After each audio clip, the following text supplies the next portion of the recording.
Seryoso ang Davao City Police Office sa pagpangita sa mga nakasupak sa face mask ordinance sa syudad nga wala pa makabayad sa ilang mga penalties.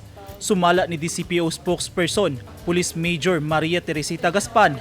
Niaging simana pa nila gisugdan ang backtracking sa listahan sa mga face mask violators aron subayon ang ilang mga gipuy-an. Dugang ni Gaspan, nakikalayo na sab sila sa mga barangay officials aron daling matultulan ang mga face mask ordinance offenders. Nasugdan na nato ang pag-backtrack, no. In fact, ang Davao City nag-create sila og database, no, sa face mask information system, no. Og isa na siya nga nakatabang pod, no. Og aside niya na ang atoang we have directed all our station commanders og ang mga unit commanders nato nga mag-coordinate sa mga barangay official para matabangan sa pag-backtrack sa mga na-issuehan og citation sa violation sa face mask. Sa record sa DCPO, kapin 5,000 ka mga individual ang nadakpan nila nga wala magsuot og face mask. Apan kapin gatos pa lang ang may bayad og multa nga 500 pesos. Sa Davao City Police Office alone nga data, we have 5,103 ka mga for verification o for regular filing. Ogang aduna na nibayad, no, sa last week nato nga backtracking, aduna na nagbayad nga 168 ka mga na-issuehan sa citation, no, na nagbayad sa ilang obligation.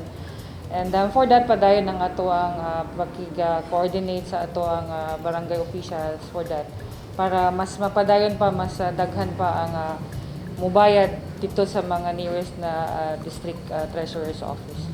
Kinatagaan may copy sa City Director, opisina sa DCPO, then kami po namang ginakuha sa ngayon through Purok Leather. Sumala sa DCPO, posibleng mapasakahan og kaso ang mga nakasupak sa face mask ordinance o galing dili nila maasikaso dayon ang pagbayad sa multa.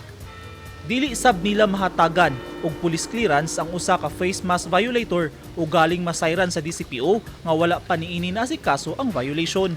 Upon issuance kasi gitagaan sila na may 3 days, no, nga i-settle nila ang ilang obligation. Otherwise, i-proceed ang filing sa kaso, no, i-endorse nato dito sa fiscal sa office. Well, posible, no, nga makasuhan sila kay endorse man namo na sa after 3 days nga wala sila mo balik kay dapat ibalik man to nila ang resibo nga nakabayad na sila, nagpamatuod nga nakabayad na sila sa administrative penalty, no. Giawhag sa DCPO ang tanang nakasupak sa mandatory wearing of face mask nga asikasuhon na ang pagbayad sa multa.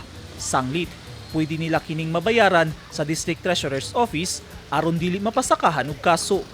Eugene Hinutan, Newsline Philippines, Davao Region. Stay safe.